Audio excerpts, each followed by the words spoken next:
It's mostly vibes. I mean, City of Girls, where I'm like, it's a little problematic.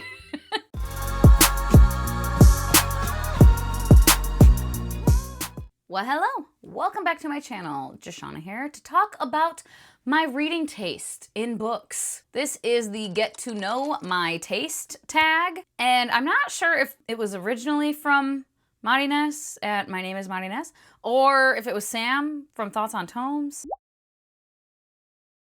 I have both of their videos linked, though, down below. I have not prepared, so we're winging this.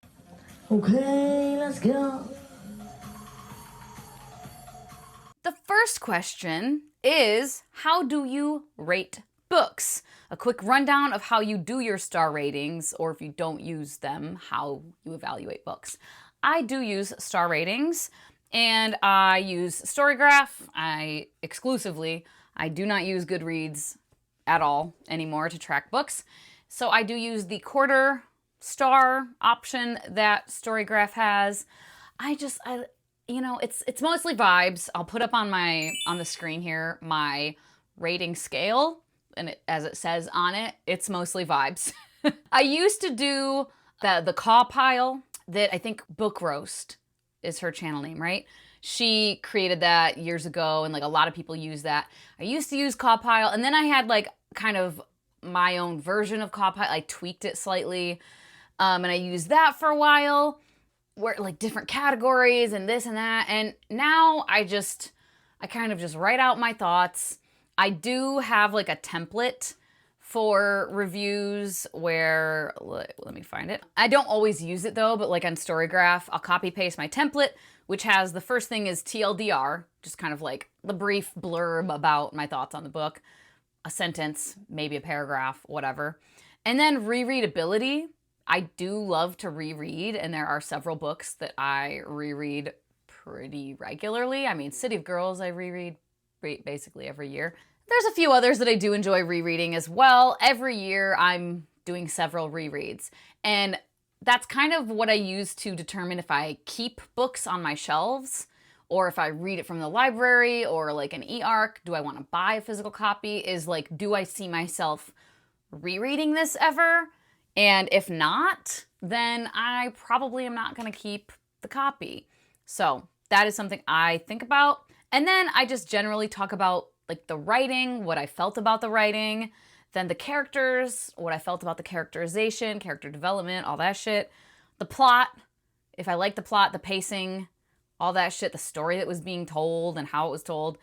And then I'll kind of usually talk about the themes that I recognize, that I saw in the book, and if applicable, any memorable quotes, which I don't often have memorable quotes that I put down, but that is part of the template. And then use this little scale to determine how I felt about it. So yeah, the middle of it, the 2.75, 3-star, and 3.25, that is my just very middle of the road, right? 3 for me is like boink, right in the center. And then 2.75 would be like middle of the road, but like -1. And 3.25 is like middle of the road, but like a +1. And same for the other like ranges that I have. Number 2, I kind of just talked about. How do you approach reviewing books? What's your style? Are you analytical, emotional, casual, or structured? And I don't know, I feel like I'm kind of a combination. Like I said, it's mostly vibes, but I do have some categories that like I'm thinking about and analyzing. I just don't get like super deep into every single thing all the time. And like there's a little bit of structure happening, but as I said, I don't always even use this template. If there's a book that I just don't even have that much to say about, I might just pop a little paragraph on Storygraph and be done with that, you know? And I will use my Storygraph reviews as like my notes when I'm doing book reviews, but I go off script. It's not like, I don't use it as a script. I'm not like reading it word for word and I can only say this. I often like veer off talking about some other shit. Number 3, What's the book that made you a reader? Whether it was your first favorite or the one that got you hooked. What book started it all? Couldn't fucking tell you. I have been an avid reader since I could read at 4 years old. Like, there was not one book. I don't know what the first book my mom read. My mom would read to me before I could read when I was a little kid. And I got fucking addicted. And as soon as I could read for myself, I was that kid that just always had a fucking book in my hand all the time. And throughout my childhood, there wasn't like, I mean, I read like the Boxcar Children and I liked that, and like some Babysitter's Club, the Dear America books when I was a kid. But there were so many, Julie of the Wolves, the Railway Children, like there's a lot of childhood favorites that I really liked, but there's none of them that like was the book that got me into reading. I just always have been a reader, an avid reader. 4, do you have a genre niche? Are there certain genres you gravitate toward, or do you read widely across genres? Yeah, I mostly read fantasy. It's like 70 to 80% fantasy pretty much every year. Maybe 60 to 80%, because I think there's been years where it's like 65 or whatever. But yeah, well over half of the books I read in a year are fantasy. And that is different from when I was younger. I will say, definitely like when I was a little kid, I read whatever the fuck I could get my hands on, like chapter books of any and every variety. I did not have any genre that I liked more or less than others. I feel like I did read a decent amount of like historical fiction chapter books when I was a kid, but it wasn't like all I read by any means. And yeah, I got into reading fantasy and I love it. I still do like historical fiction quite a bit as well. And every now and then some just general fiction I'll pick up. Some romance here and there, but mostly fantasy. 5, do you generally prefer character-driven or plot-driven stories? And I tend to lean toward being plot-driven. Obviously, the dream is to love it all, but most of the time, if I feel like a plot is a 5-star plot, the characters are like 3.5 to 4-star characters. Like, they're cool, they're good, they're not bad, I don't dislike them, or I don't think they're poorly done, but like they're there and like they're fine. But I love the plot, the book is probably gonna be 5 stars. At least 4.5 stars. But alternatively, if I fucking love the characters and feel like the characters are like 5-star characters, but I feel like the plot is like a 3.5 plot, I probably won't give that book 5 stars. Obviously, there's fucking caveats and like there's anomalies to this, but generally speaking, I feel like a book is 5 stars if I love the plot. And if I don't love the plot, the world building, the culture that's created, the world that's created, the magic system, the politics, all of that shit. So I guess maybe I should say the world building, but like to me that's part of plot. Also, it has been solidified for me in recent years that I definitely am like a writing style driven reader as well. If you can write clever, witty, funny, charismatic characters, and you can write these worlds that are described in these beautifully poignant ways, and just the themes you're talking about, the way you're talking about them, I'm just like, oh my God, this is magical. I'm probably gonna feel like it's a 5-star book for sure. So yeah, I don't know, combination of everything, but it happens far more often, I think, that I give a book a high rating due to loving the world and the plot and everything. Number 6, what is a book that you love so much that you don't care if others don't like it? One book you love enough for everyone. I mean, City of Girls. I feel like I'm the fucking only person who like has read it and loved it to the degree that I have. I know I'm not, though. I know several of you have read it and also love it, but I love it so much. I just reread it recently and just chef's kiss every time. Same for like Jandy Nelson. Any Jandy Nelson book. I don't give a fuck if anybody else doesn't like it. Cemetery Forgotten Books by Carlos Ruiz Zafón. Like, oh, so good. What else? I feel like that. I mean, City of Girls, I think, is the easy answer.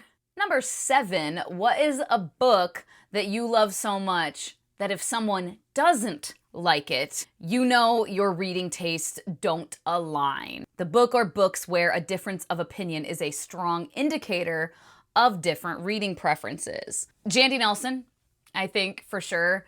That is definitely like, if you don't like that writing style, then yeah, we probably aren't going to align very often. What's another one? I mean, now I guess First Law, if someone hates, again, the writing style of First Law or like doesn't find it funny at all or something like that, to me that would be a pretty clear, like, yeah, we have a very, very different opinions on what might be good or not or what we like or not. Number 8, what is in your trash pocket? Books, tropes, or themes that you know are bad, but you love them anyway. If it is done well, in my opinion, I can get behind like a slightly possessive, overly protective male-female romance where the guy is a little overprotective. If it's done in a particular way, where it isn't like fucking abusive, or where if the dude is getting a little ridiculous and like, dude, stop. But the like female character involved is like pushing back on it or being like, I don't need you to stop it. I don't need you to be like this. Love you, appreciate it, but like knock it off a little bit. Or if she's the same way back, like if they're both very like feisty, fiery, protective of each other. And again, not in like crazy ass unhealthy ways, but sometimes it toes the line where I'm like, oh, it's a little problematic. But I can get behind it sometimes. That's like the only one I can think of right now, I guess. Yeah. Number 9, do you have any deal breakers in books? Something that, if present, immediately turns you off from a book. Yeah, probably. Cringy dialogue. I don't know if that counts. I think we're talking more of like in romances, like unwanted pregnancy or like miscarriage or stuff like that like upsets you too much. But yeah, definitely for me, if there's like cringy, corny ass dialogue heavily present, I'll DNF right quick. I cannot. I don't know though, anything else. Like there's not too much. Probably if there was something that was like some kind of dark taboo thing with like abuse on page and we're just rocking with it and it's like a romance, like some shit like that, like I wouldn't. But I don't read those, so I don't read that much romance to even pick that up, and I certainly don't like venture into the dark taboo romance because it's just not my jam in general. But that I would think would definitely make me be like, yeah, no, I'm out actually. And I don't know, like sometimes for me it's like messaging. Like if I was reading some book with kind of like an unwanted pregnancy or unexpected pregnancy where a woman was getting pressured and pushed into keeping the baby, but like where if it felt like the message the author was telling me was like abortion is bad and you shouldn't do it. Stephanie Meyer. Like shit like that, I think would make me also be like, yeah, gross, I'm out.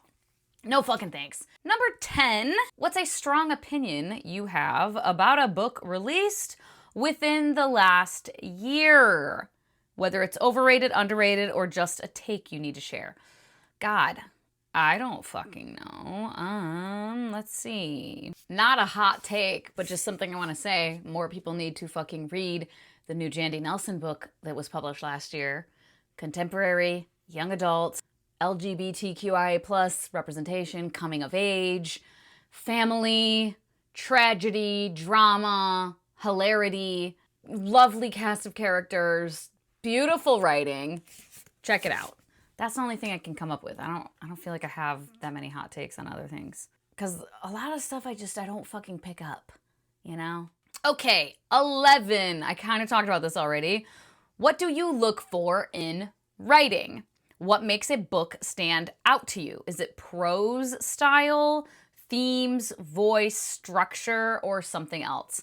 I definitely am someone who different, unique structures don't always work for me. I can do like dual POVs And I can do dual timelines, but it has to be done in a certain way. For me, it's more the voice, the authorial voice. What I'm hearing from the narrator and in the characters as well. Like, what makes it stand out is when, like, the book feels charming, right? Whatever the fucking genre is, whatever the story is that is being told, but like I'm being charmed by the voice of the narrator and like the way things are being worded.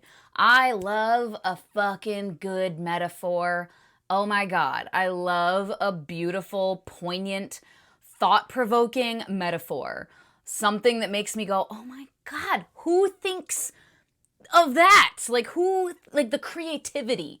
A good creative fucking metaphor and just prose that can make me like transported there and being like, oh my God, like this is incredible. So yeah, I don't know if that really answers it. I kind of said everything, but yeah, the voice, the prose, for sure. Those are the things that'll make it stand the fuck out for me real quick.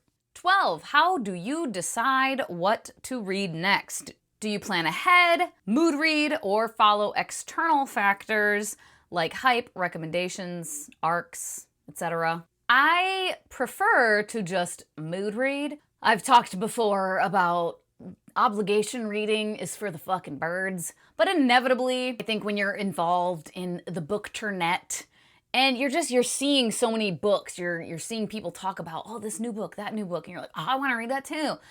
And certainly making content where, you know, you want to be timely, and also being a content creator, having access to like NetGalley. I want to get to these before they're archived and taken away from me, but also preferably before they're published so I can talk about them before they're being released. And there's that like obligation behind that, right? And if you have any like ideas for a video that require you to read specific books, stuff like that, that does happen to me sometimes. I try to keep it to a minimum because obligation reading will slow me down like nothing else. I don't really go into reading slumps necessarily. It's been so many years since I've gone, you know, multiple days even, certainly going like a whole week without reading a single page. Like that just doesn't happen for me. Like when I hear people talk about reading slumps, it sounds like they're usually talking about like, I just have not been reading at all. And that doesn't really happen to me. But there's definitely times where I'm slogging through things more than normal.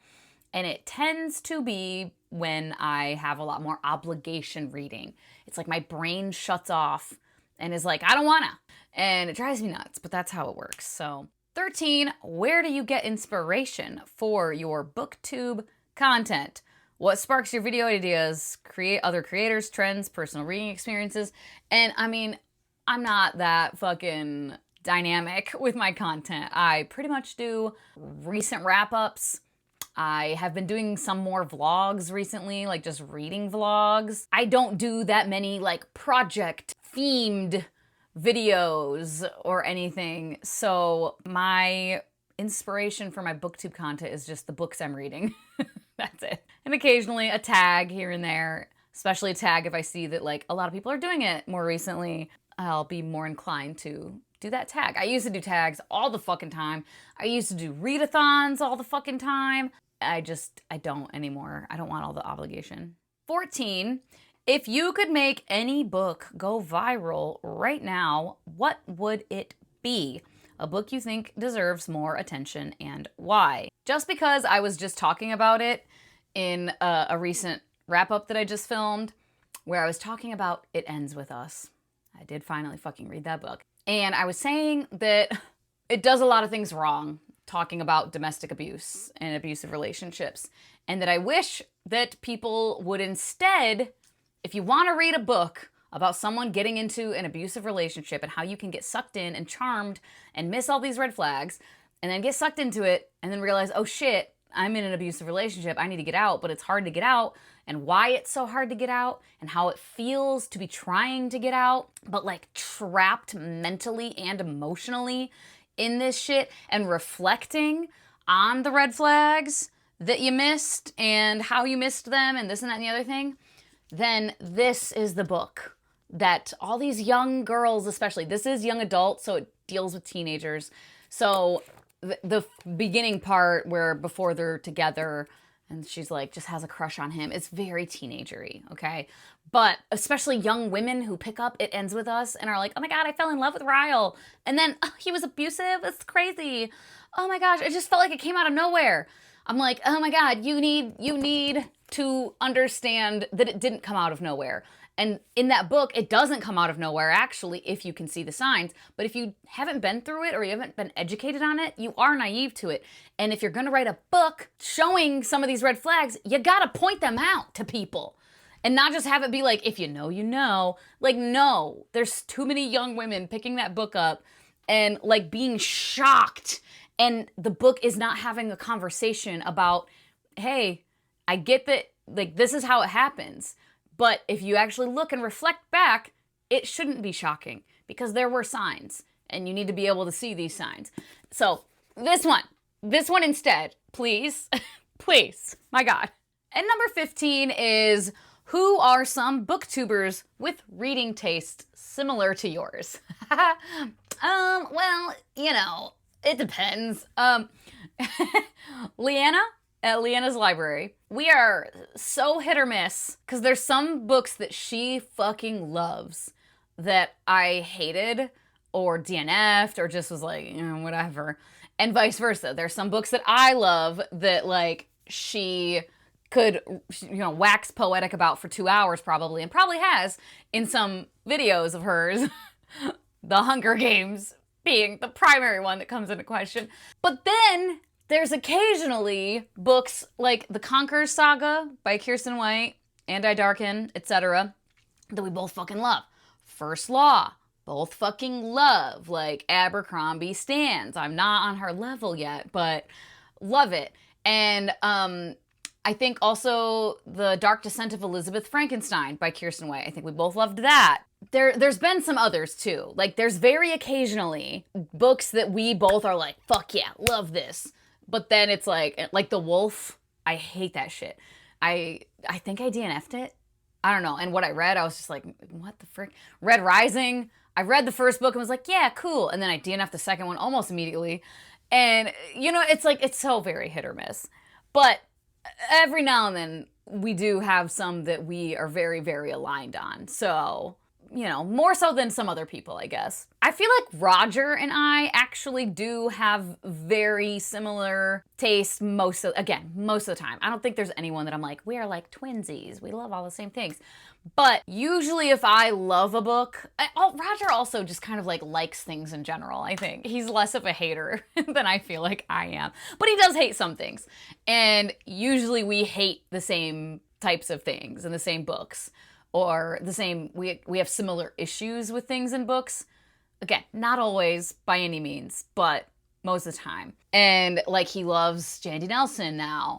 I got him into that, and like he feels the same way as me. He's like, this writing, oh my God, it's so good.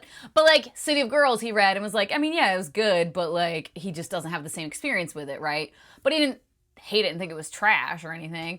The Manifold Worlds duology, he loved that as well. So yeah, I think we have pretty similar reading tastes for the most part. I don't know who else. Ingrid and I tend to like similar things too. But again, not everything. I don't know.